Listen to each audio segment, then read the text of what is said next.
This is Sarah Stewart Holland. And this is Beth Silvers. Thank you for joining us for Pantsuit Politics.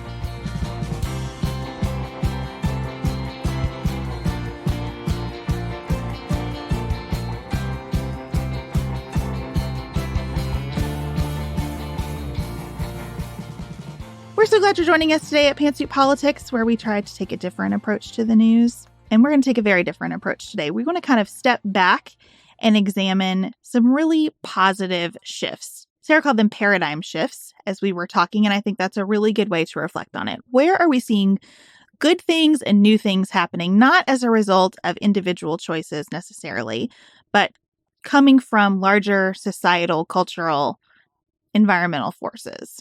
And then outside of politics, we're going to tell you about our travel plans for the year, because that is Sarah's favorite subject to talk about. It is, actually.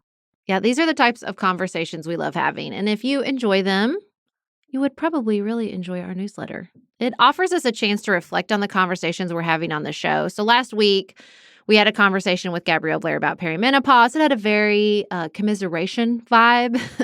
And then I wrote a piece in the newsletter about how being aware of my hormones has really changed my life for the better in ways, too. We always include listener recommendations and listener feedback in the newsletter. So if you are not already subscribed, we would love for you to be. It's just once a week. We're not going to overwhelm your inbox. So head to the show notes or our website, pantsuitpoliticsshow.com, to subscribe. Before we start talking about good news, we want to spend a moment with tragic news.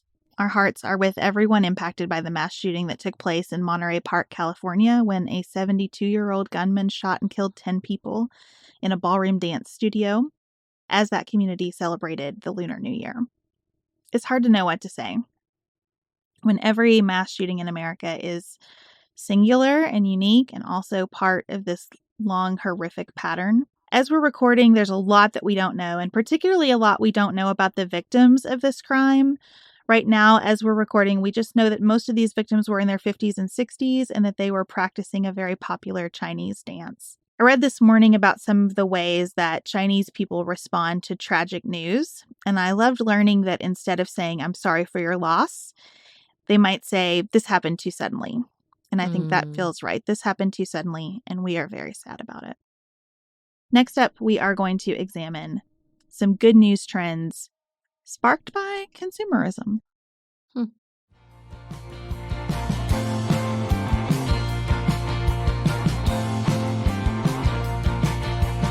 Sarah, I think one of the things that I have learned most through our conversations over the last 7 years is how to balance my really deeply ingrained sense of individual responsibility with an understanding of how we are impacted by things beyond ourselves. And I think that's given me a greater sense of grace for when things go wrong. But today we want to think about what we can learn from things that are going right when we consider more than just our individual decisions and actions. So we're going to talk about some developments that we think represent really good news and what we can learn from the context that creates all of that good news. Yeah, I've really tried to focus on this in our good news brief on Thursdays on the premium community because, good news as it's constituted in mass media a lot of times is just those individual choices, right? Like this person did the right thing, or these people raised money to pay for this person's medical treatment. And while I'm not downplaying the positive impact of individual choices like that, to me, good news is more than that. And we talked about that on the podcast with Brandon Harvey. We'll link to that in the show notes, that it's really noticing these trends. And sometimes the trends are composed of individual choices, but almost never is this some sort of, simultaneous accident, where we all started shifting these behaviors sort of anecdotally, but accidentally altogether. There are always forces playing on our choices inside institutions, outside institutions, and in community together. And I think when we can see those macro trends and think about how we talk about them as just individual choices, it's really helpful. What kicked this episode off as we were doing some brainstorming about things we wanted to discuss was you saying you wanted to revisit our conversation about alcohol and the shift in our culture around alcohol. And as I was preparing, I found research that Americans are consuming fewer drinks per week than we have in 22 years. Wow. We have an entire culture around being sober curious. Dry January is not receiving as much attention this year. It's because a lot of people are like, how about just mostly dry all year long? Yeah, I've noticed this in my personal life. Neither you nor I drink. I don't drink because it sets my stomach on fire. I want to be able to drink a cocktail or two, but I keep trying and my body's like, no, sis, we're done there. But I have a lot of people in my life who became sober over the pandemic. My husband and I talked a lot about, like, it felt like over the pandemic, people either leaned all the way into drinking to the point where it was detrimental to their health. And there are lots of studies out there saying that they've seen this spike in like liver damage with younger and younger people, particularly women, or people leaned all the way out and said, I'm done. Or like started maybe leaning all the way in. Remember, at the beginning of the pandemic, we were doing all these cocktail Zoom hours. And I think people were using alcohol to mark the end of the day because it's hard to mark the end of the day if you work from home. And then all of a sudden, they were feeling the impact of that. And then you start to see these conversations that I was having in my own life and then these conversations on social media. I mean, every single ad right now I have on Instagram, I took a picture of like 4 in a row the other day, is a company selling mocktails or some sort of like CBD drink that is meant to replace alcohol. And I think that that's a part of why this is happening, because there is a lot of money to be made by creating a new category of product, by opening bars that serve fancy drinks with no alcohol in them. Mm-hmm. It's opened up like a whole new avenue for culinary creators and small businesses and big companies to say, like, let's serve a previously underserved market. Yes, this weekend, Nicholas and I went to see Lake Street Drive in Nashville, and we went to Audrey, Sean Brock's new restaurant that you and I have also been to. And the drink menu is just 2 equal sides, one that has proof and one that has 0 proof. Sean Brock has been very open and honest about his own struggles with alcohol. And I love it. When I go to a restaurant like that and I want a fancy drink and they have an entire menu of options that are 0 proof or mocktails or whatever you want to call it, it just feels inclusive in the best possible way. And it's not just the presence of those drinks. I've noticed in my own community that we've started either hosting activities or sort of reinstituting activities that don't involve alcohol. So much of our social calendar in my town revolves around alcohol, distillers' dinners and wine dinners. And it's such a bummer if you don't drink. And so like this weekend, we're going to a dinner, like a Scottish dinner that celebrates everyone's Scottish heritage, which is not hard to find in Western Kentucky. And I'm so excited because it's like this really fun event we all get to go to together that we're all excited about. It also involves dressing up, which is an extra layer of fun. But it's not revolving around alcohol. I'm sure there will be alcohol there, but it's like that's not the focus of the whole entire thing. And it is hard to think, well, how much of this is fueled by the new industry? And maybe this is my old age coming to play, but it just feels like, does it have to be a bad thing? Like, will we probably overcorrect as we are wont to do in American culture? Maybe, but alcohol, as we discussed in our previous episodes about alcohol culture, is so powerful, not just the industry, but the culture. To me, like, well, yeah, you're probably going to need a little backup if you're going to chip away at this. And if some of that backup comes from companies that want to sell you non-alcoholic beverages, like, I'm kind of fine with that. I just feel like when you're tackling such a big piece of our culture and you're trying to shift it and not take it out, like, I'm not trying to eliminate alcohol from American society, and I don't think these companies are either. But it does feel like there's a lot of room for correction and a lot of room to open up conversations and space for choices and even industries that can put some money in the game and sort of put the weight on the scale in the other direction. It bothers me not at all when the potential for new people to make profit and new products and new services being offered drives a positive trend. It drives a lot of negative trends, drives some positive trends. Like, I just have no even hesitation about consumerism fueling good things. It has fueled most good things that we have, most things that make life more comfortable. So I'm excited about this. And consumerism is also stepping in to fill a gap in sort of our next category of good news. Well, yeah. And did you see that there's also this trend, because so much of this is driven by younger generations, before we move on to our next thing, which is about older generations. So much of this is driven by younger generations. I think a lot of the Sober Curious movement was in particular. And now there's all this trend on TikTok that they're trying to quit nicotine, any kind of nicotine gum, nicotine vaping. And I thought that was interesting that it feels like TikTok and Instagram, like if you want to find positive social impact, this hashtag wrapped wellness trends can be a good one, because it does feel like when you're trying to change a habit, it's so hard to change a habit, any habit. It's just hard to build a good one, to tear down a bad one. And so when you can find other people out there doing that same thing, which is often how people, how these social trends sort of develop, I think that's great. So the next category of positive trend that we see relates to an episode that we did last week. We shared our conversation with Gabrielle Blair about perimenopause. And we have seen that perimenopausal and menopausal women have been hugely underserved by healthcare, but they're really not underserved in the market anymore. The menopausal market size, according to a venture capital publication, is about $600 billion and growing. And if your doctor isn't comfortable and confident talking to you about your hormones, that creates a lot of space for brands to come in. So that's happening. We see telehealth companies focused on women's health, apps, drugs, supplements, creams. This is a lot like what you were saying with influencers. There is some real good out there. There's some real garbage out there. Some real garbage. You don't want to just say TikTok is a great place for wellness, because you're going to find some real bad stuff if you go that route. And it's the same thing with these products. So this is another space. We are overcorrecting. We're going to flood the zone, and some of it is going to be bad. But hopefully this will put pressure on healthcare to step up to the plate so that we can get better information and figure out what actually helps. Yeah, this makes me way more nervous in the alcohol space. Although I do think that there are promises being made. Lord, people love to talk about adaptogens. I don't know if that's a real thing or not. But they're in everything, and they're supposed to make you feel better. So that, to me, some of the promises being made make me nervous, but some of the promises being made about hormones and menopause make me dang near fearful. Like, part of the issue we talked about on that episode is the lack of research. And so when all of a sudden you have all these products, claiming outcomes around something like your hormones, it makes me worried.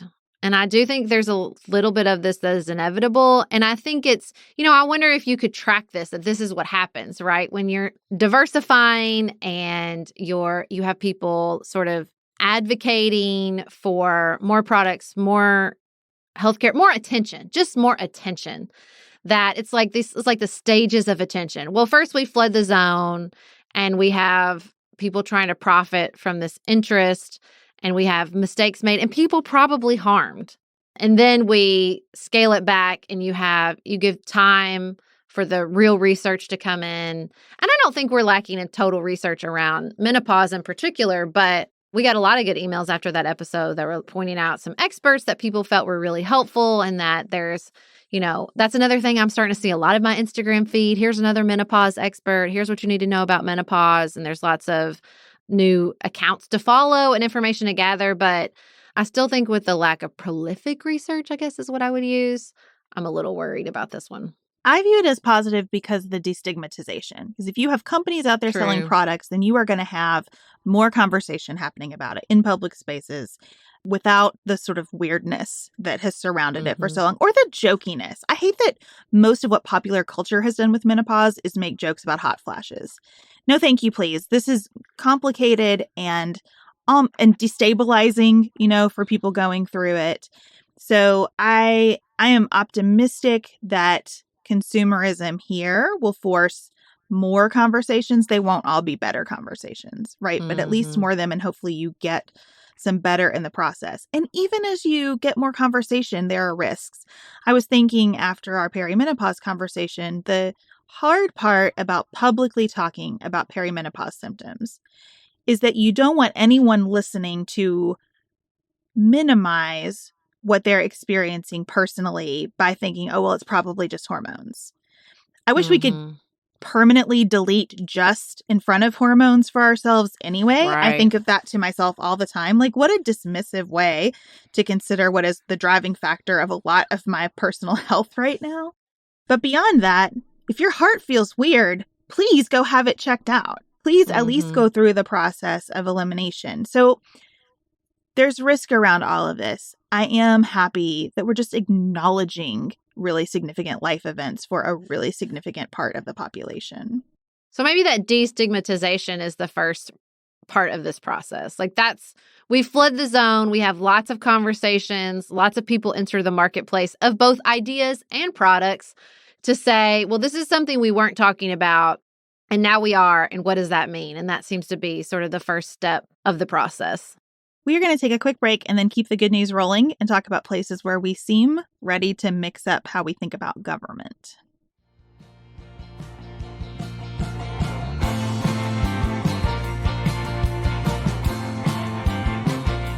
Lest you think that only money creates good news, let's talk about some attitude adjustments that we're seeing in the public space. I wanted to just hover for a second on this headline from Axios. Exhausted majority wants to rethink K-12 education. Are those angels that I hear in the background? So a new study shows that preparing students for college has fallen from the 10th highest priority to the 47th. That people really want their kids to learn to think, to find careers with meaning and purpose, to build character, be able to problem solve, manage money, be kind, know the basics of reading, writing, and math. And they want schools to meet those students where they are. And that is transformational compared to where we were even a year ago, I think. I think I'm struggling as we keep talking about good news because I don't know if it's good news. It feels like to me that what we're really talking about here is paradigm shifts. Now, I think all paradigm shifts are good news, but they are hard for lots and lots of people. But that's what this feels like. And that's what the two previous conversations we just had feel like to me. It feels like paradigms are shifting. It feels like we are standing back up and getting our feet underneath us after the pandemic and looking around and saying, what do we want to do differently? We had so many conversations at the beginning of the pandemic about just this. What is this going to change? Is this going to change anything? Are we going to come together as a nation? Or is polarization going to end because we now have this common threat we need to fight? And I remember some depressing conversations where it felt like maybe nothing's going to change. Maybe we're just going to go through this hard thing and nothing's going to be different.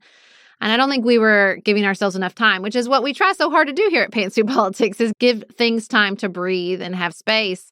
But it does feel like now, going on 3 years, we are finally getting the space to take a deep breath and look around and say, what wasn't working? Like, what wasn't working for me personally as far as my habits?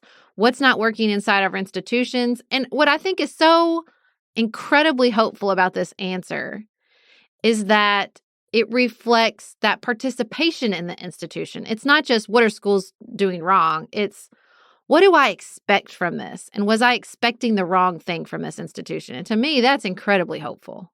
This kind of wish for our schools only works if we have a market ready to accept students, not all of whom have gone to college. And so what I view as pretty pure good news is that we have some state governors taking the lead and saying, we don't need a bachelor's degree for every single position anymore. The Dispatch referred to this as the paper ceiling, which I really liked. Governors Larry Hogan of Maryland, Spencer Cox of Utah, and new Governor Josh Shapiro of Pennsylvania have eliminated bachelor's requirements for a lot of state jobs. And those jobs are a fraction of a larger marketplace, but a meaningful fraction. And you see government here being a leader in providing more training to new applicants and just greater opportunity for a huge number of people. I think it's really exciting. Well, the paper ceiling is because we require college degrees for more jobs than there are people with college degrees. It's 70% of jobs and 50% of people have college degrees. I've been thinking about this a lot because I don't want the paradigm shift to be nobody needs a college degree. I'm thinking about this a lot as my child goes into high school and we start to have lots of conversations about college. And I want my children to go to college.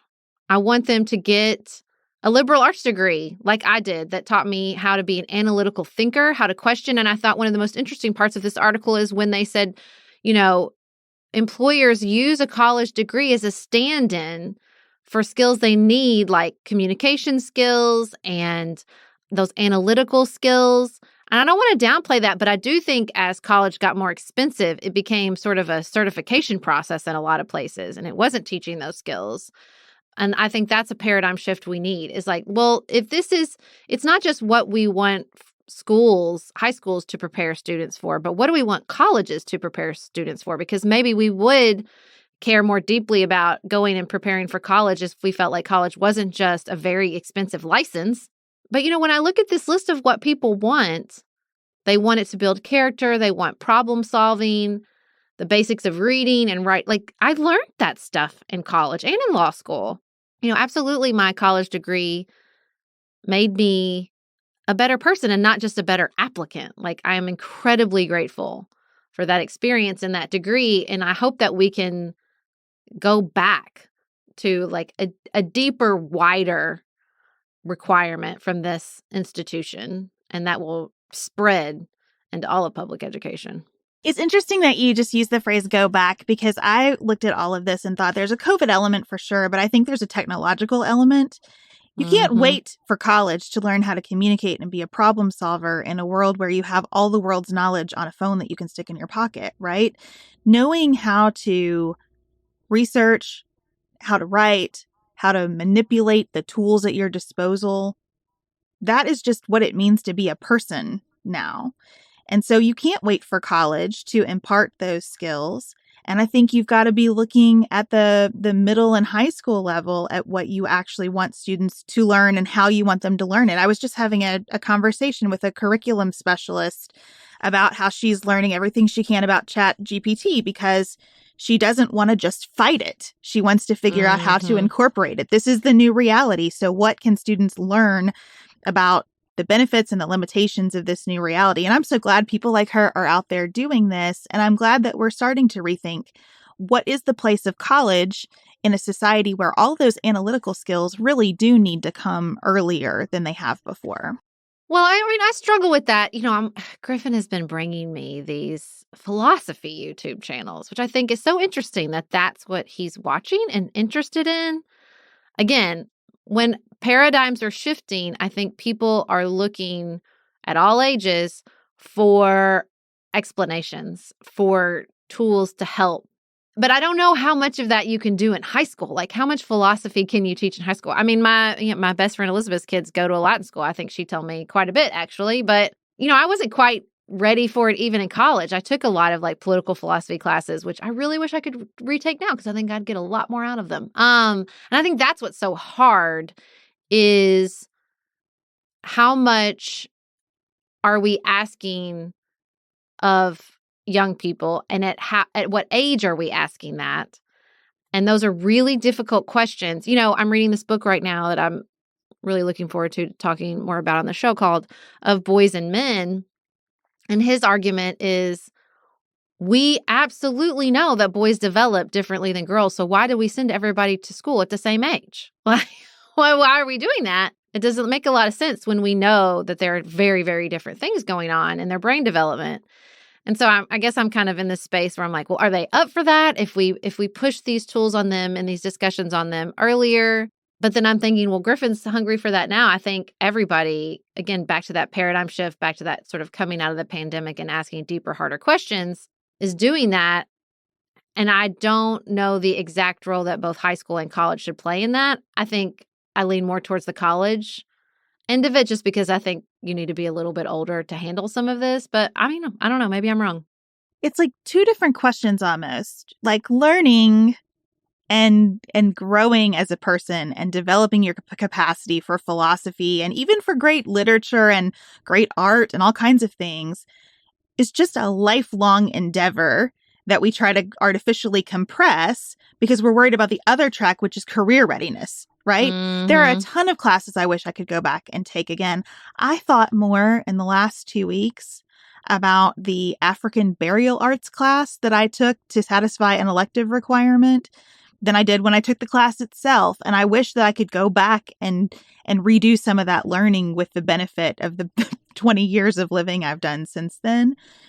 And so why I love both this study and what these governors are doing is it feels like a recognition that we're trying to do an awful lot of things through the vehicle of school. And maybe we can be more flexible about how we think of some of those things, provide some of those skills that are necessary for career readiness earlier, because whether you are going into a factory setting or an office setting or a professional setting, you do need to learn how to be really resourceful and really communicative. So we have to push some of that earlier. And then maybe some of it gets delayed longer. And maybe there are more options for people to come in and just take a class here and there. And maybe there are more ways that we reward that kind of continued development. I don't know. I'm just happy to see people mixing it up. And from the political side, to see it being mixed up on a bipartisan basis. You've got Democratic governors here and Republican governors. Larry Hogan, a Republican, starts this in Maryland. His successor, a Democrat, Wes Moore, says, I want to keep this up, and talks about how important it is on the campaign trail. And people have different motivations. Larry Hogan's reasons for it are probably different than Wes Moore's. There's inclusivity, there's economic opportunity, there's just the reality of the labor force. It's just nice to see people coalescing around what we've been saying for a while, which is like something about our educational system is not serving us. And so being willing to dig into that and make some changes feels really positive. I just think any institution that can meet people where they're at, and I see this everywhere right now, that people are asking deeper questions. They are asking and thinking about deeper questions, and they want to have those conversations. Obviously, we are well-versed in that here at Pantsuit Politics, but I'm seeing that way beyond that. I think even Ezra Klein's podcast for the last few episodes of the new year, I'm like, boy, Ezra, you're out there doing the work, buddy. You're like thinking through some stuff that's not policy driven, let me tell you that. And I think the more the institutions that adapt and figure out a way to meet people where they are, I think all the time about how, what is it, the most popular class at Harvard is the one about the pursuit of happiness. Like, that makes so much sense to me because that's what people want. I mean, that's what we try to do here, like I said, and I think that's why our community is so tightly knit together, because people want to feel that ability and that space to say, but why? But why are we doing this? Why does this matter? And I think that's true of all ages. So, Sarah, you talked about this episode being less good news and more paradigm shifting. And I think one of the paradigms that needs the greatest amount of shifting and is the hardest to get at is our attitude about accountability and punishment.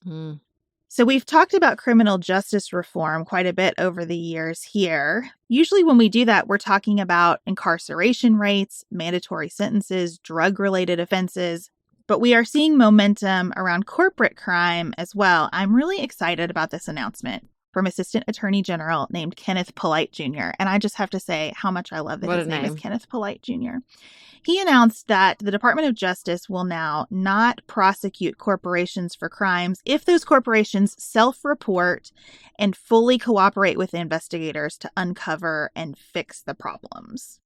This feels like the Elizabeth Holmes, Fire Festival, Sam Bankman-Fried, like memorial policy. I mean, those people are still alive, but you know what I mean? Like, this feels like an acknowledgement of we have these scenarios, especially surrounding startups, where the momentum is so strong and nobody wants to go, I think we're breaking all these laws, because then you've broken the laws and then you're afraid of getting caught. I mean, listen, this was the Lisa Hughes parenting philosophy.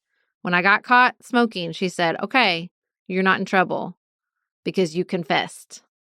But if you do it again and you get caught, you'll be in twice as much trouble.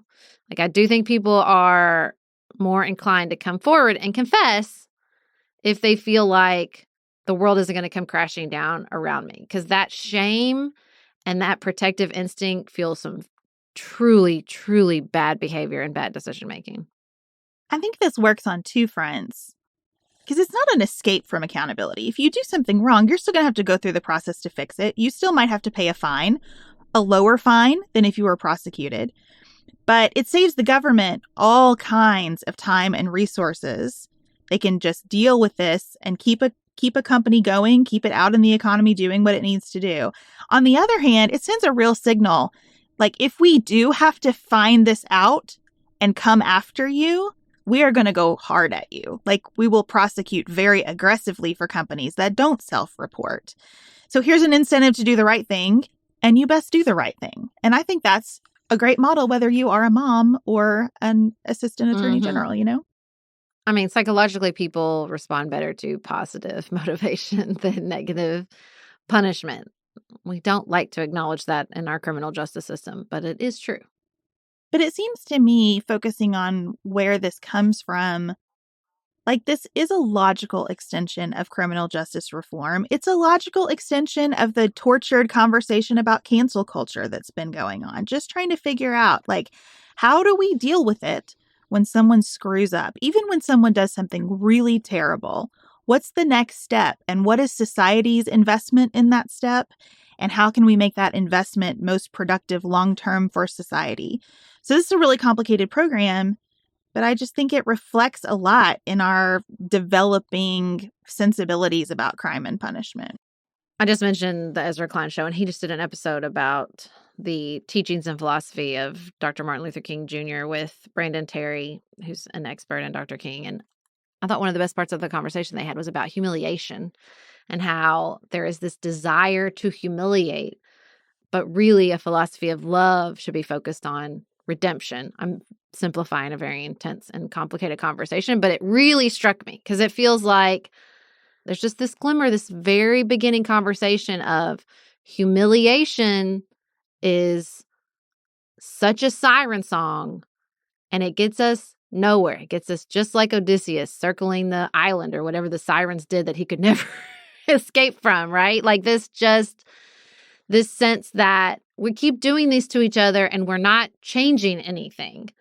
And so let's talk about other ways to motivate our fellow human beings and try to get somewhere, because humiliation does feel like this doom loop that we've been stuck in over the last several years. And I am incredibly encouraged by any policy, any institution, any conversation that just says, hey, is this working for us? It doesn't feel like it's working very well. That is a good segue to talking about immigration. We have a new announcement from Secretary of State Blinken about a program called the Welcome Corps. He made this announcement last Thursday. The Welcome Corps will allow groups of at least 5 people to sponsor refugees to live in the United States and be supported by nonprofit resettlement organizations. To do this, a group of 5 must raise at least $2,275 per refugee to help with apartment security deposits and clothes and furniture. These refugees will still go through the very extensive security process required for any refugees entering the United States. But what I loved is that in making this announcement, the State Department said this comes from the fact that Americans have been extraordinarily welcoming to our allies from Afghanistan, to Ukrainians displaced by war, to Venezuelans and others fleeing violence and oppression, and that this program builds on our generosity of spirit by creating a durable system for Americans to privately bring people into the country. I love this. I love this softening around the issue of refugees. I love that these conflicts that were referenced in the State Department's announcement, I think Americans understood better than some of the factors that create refugees in the world.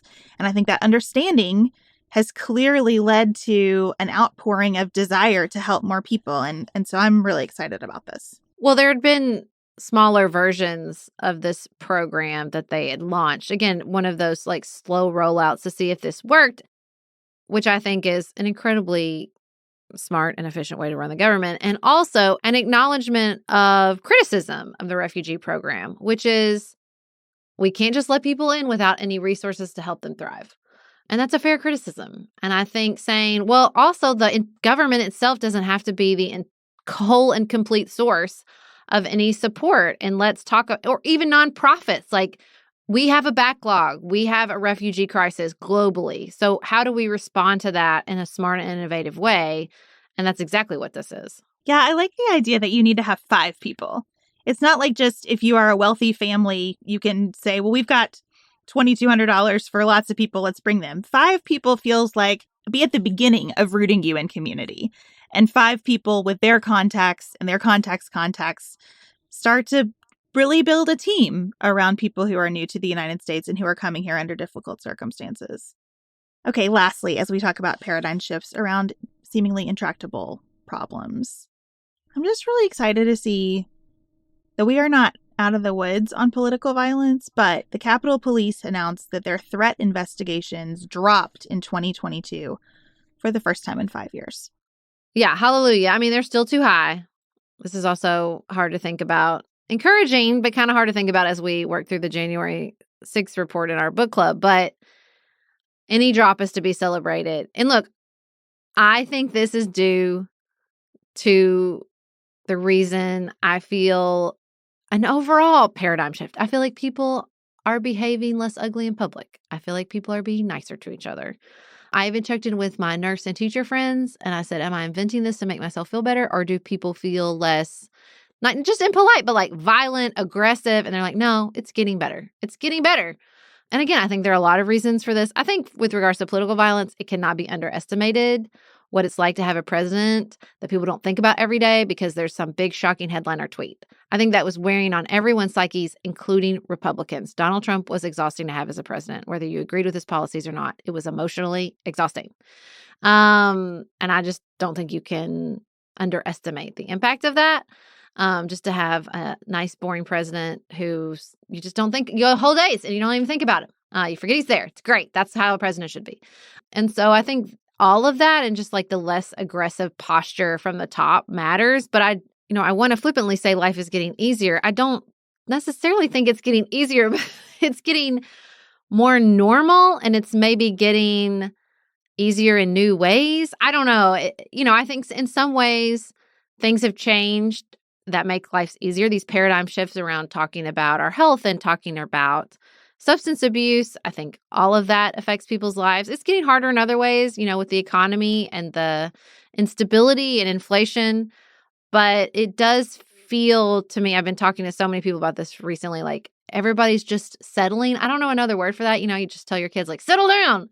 It just feels like everybody goes, okay. And I just feel like there's like a settling overall. I think some of that might be because however you felt about COVID and the varying ways we tried to respond to COVID, it was hard to escape some real tragedy and pain over the past couple of years.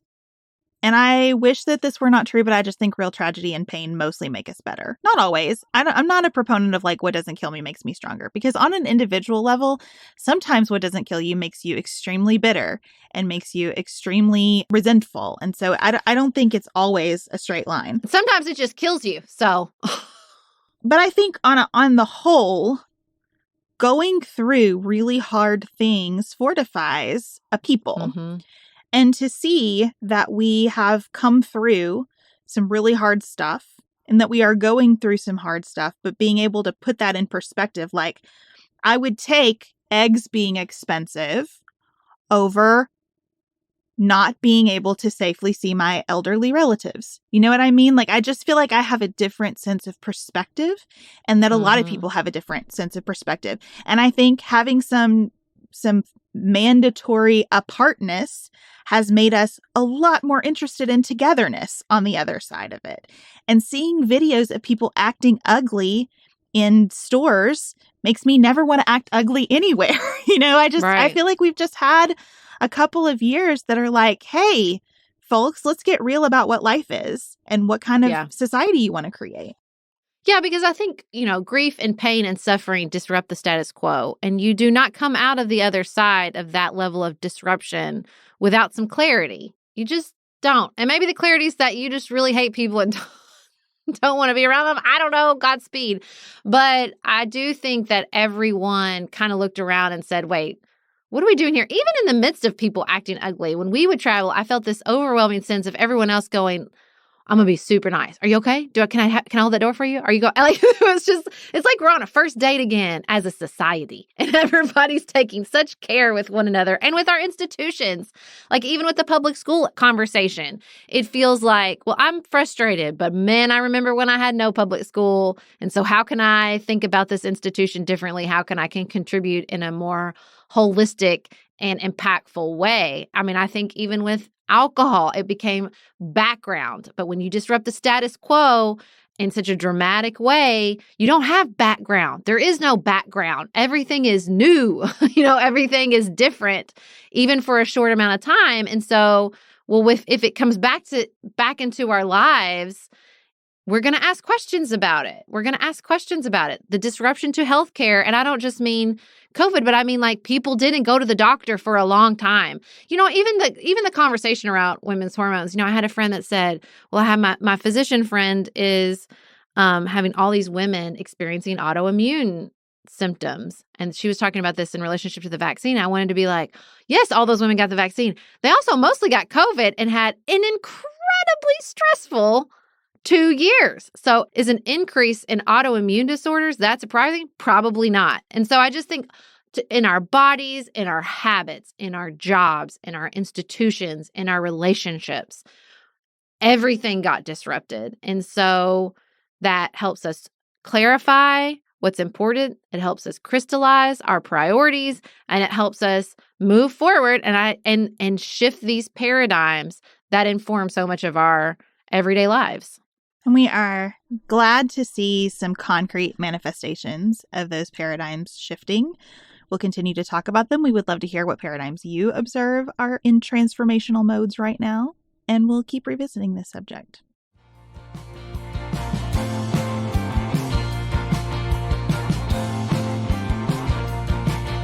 We always end by talking about what's on our minds outside of politics. Sarah is always thinking about travel plans. Always. So let's open up a moment to talk about travel plans for this year. I'm on my way to a place planning a trip to the next place. That's just who I am. That's who I am right now. That's who I plan to be for a while. I love to travel. Y'all know that. So Beth, we have an exciting trip planned together. Do you want to tell the people about this? Well, on Black Friday, Sarah texted me and said, you want to go to Paris in March for like a long weekend? And I don't know, it was into me that day, but I said, yeah, sure, let's do it. And so we're going to go to Paris on my birthday and spend a few days there. It's going to be great. I had a more complicated pitch than that. First of all, we both turned 40 during the pandemic and were robbed. I was sick on my 40th birthday. We were robbed. So we were robbed, and I was like, this is our do-over. Let's go pretend we're turning 40 again, but let's do it in Paris on your actual birthday. I am not a travel to Europe for a long weekend kind of girl, usually. I like to go to Europe and stay there for a while because it ain't easy getting there. But these tickets were so cheap, you guys. We could not say no. They were basically gave them to us for free. They didn't, but it felt like that. I think that Chad's, yeah, sure, go ahead, has been replaced by a little bit of like, I really don't want you to go to Paris without me for the first time. So he's a little sad about this, and he brings it up pretty frequently. But it'll still be fun, and I appreciate his support in taking care of our girls so we can get away. And I'm excited to go with you because I know that you know the city. I love it. I love it so much. He can lay this blame squarely at the feet of one Nicholas Holland, who, when he was a little drunk on Paris when we got there this summer, was like, listen, with this, because we were going through French Beat, which is a great discount line. This is where we got these tickets. You should subscribe to their emails, everybody. He was like, you should just come over here for a long weekend sometime. You can do that. You should do that. And I was like, can you write that in blood and sign your name to it? Thank you so much. So I put that in my brain. I was like, remember when you said that? He was like, I remember. I was like, okay, cashing that in now. Cashing in that blood oath. I'm really excited because I love Paris. It's basically my favorite place in the entire world. But I've always gone like for these big, gotta see everything trips. And I'm very excited to go back so soon and feel like I don't have to go see. So tell Chad, that's not the vibe of this trip. You are not going to check everything off the Paris bucket list. That's not what we're doing in like 4 solid days. Okay. So just assure him of that. And I'm glad that's not the vibe because I don't like that vibe anywhere ever. That's not my vacation vibe. I like vacation to feel like a vacation. So I think it'll be fun. I like to check everything off, but that's okay. We're also going to Disney together. We're taking our families to Disney. We're going to have a live show in Orlando. Stay tuned for the details on that, everybody. Get excited. So we've got some exciting travel plans together this year. And that's not even any of our like trips to Texas. We're going to Texas a lot of times this year. Yeah, we just listen. They invite us, you guys. They love us. We love them. We go there a lot. Yeah. It's fine. They have several Korean spas. It's a great state. It's a great, great state, the state of Texas. And we're also going to Tennessee a lot. Going to Tennessee several times. East Tennessee. I'm excited. We got Mississippi in there some. We got an Indiana event. Like several events. Why not? We're going to be out and about this year, which feels good. It's hard for me to talk about this today because as we are sitting here recording, I am tired in a way that I've not been tired in a long time. I'm like almost have an infant tired today as I sit here recording with you. But I also like to have things to look forward to. So I'm just telling myself, you will sleep, you will regain some energy, and then this will all feel really exciting and awesome. Well, and I know my national park people will ask. We're going to Congaree National Park over February break. We're going to go to Charlotte. That's why I was asking about Charlotte on Instagram over the weekend. I'm very excited. But I don't have any other national park plans, which is giving me a little bit of anxiety because we have a friend who's like, are we going to overtake you? He's like in competition with us, and it's giving me I don't want this. No, I don't want any of this for you. That's terrible. No. I like it. But we are going to Scotland and Ireland this summer. And London, which I'm very excited, was New York Times #1 place to visit this year. I love those lists. They put those together. I'm like, how many of these can I check off? That's where we're going over the summer. What are your summer travel plans? We're kind of on hold because my sister is going to have a baby in June. Oh. And I don't want to be unavailable, right after she has the baby. I love going and staying with a new baby. So we're kind of trying to figure out what we're going to do. We know we would like to go back to Hilton Head. We did not go last year, and our children have not let us live that down. They're like, when are we going to go? Why haven't we gone? Have you booked a place yet? Let's go. So we'll probably get back to Hilton Head this year at some point. We've talked about Alaska for a while. That's still on my agenda, but nothing firm yet because, family stuff has been all of our brain space is just family stuff. I'm trying to convince you to move to Alaska for a month, and we'll just go do our show in Alaska for a month that'd because be really there fun. are so many national parks, and I'm not going to be able to see them in like a 2-week span because that makes me tired. Fly to half of them. Listen, that hurts your pitch with me. You don't have to go. You don't have to fly to the gates of the Arctic. Man, I mean, it's a journey up there in Alaska to get to all the national parks. Interested. I just want to travel without pressure. I just want to travel without feeling like I must be engaged in a series of tasks while I'm on the road. It just makes me laugh because you watch The Amazing Race and I don't, because that feels like what The Amazing Race is. I watch The Amazing Race because my kids love it. Oh. I don't watch The Amazing Race. The reason I don't watch cooking shows. Don't show me things I can't do. I don't like that. I want to do the things. That is my vibe on vacay. Let's do all the things. Listen to me. If I'm traveling and I have to run somewhere, that is a failure. Something has gone dramatically wrong. I don't want any part of The Amazing Race, but it is a fun show to watch with your kids.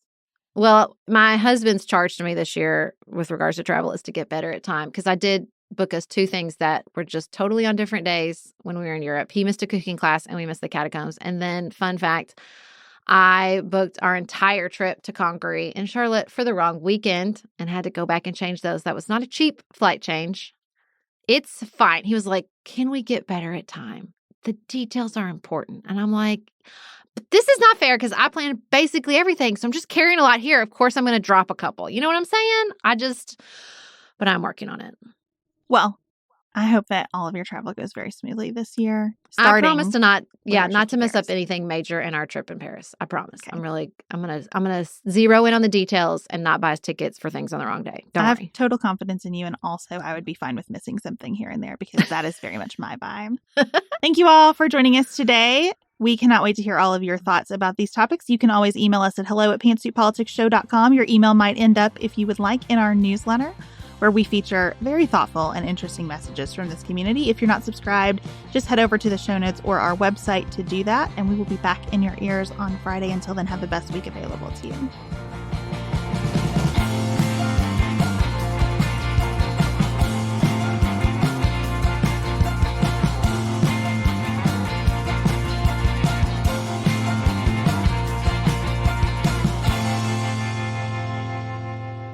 Pantsuit Politics is produced by Studio D Podcast Production. Elise Knapp is our managing director. Maggie Penton is our community engagement manager. Dante Lima is the composer and performer of our theme music. Our show is listener supported. Special thanks to our executive producers: Martha Brunitsky, Allie Edwards, Janice Elliott, Sarah Greenup, Julie Haller, Helen Handley, Tiffany Hassler, Emily Holiday, Katie Johnson, Katina Zuganellis-Kasling, Barry Kaufman, Molly Kors, Catherine Vollmer, Lori Ladow, Lily McClure, Linda Daniel, Emily Neasley, The Cousins, Tawny Peterson, Tracy Putoff, Sarah Ralph, Jeremy Sequoia, Katie Steigers, Karen True, Annika Uvaline, Nick and Elisa Valelli, Amy Whited, Emily Helen Olson, Lee Shea McDonough, Morgan McHugh, Jeff Davis, Melinda Johnston, Michelle Wood, Joshua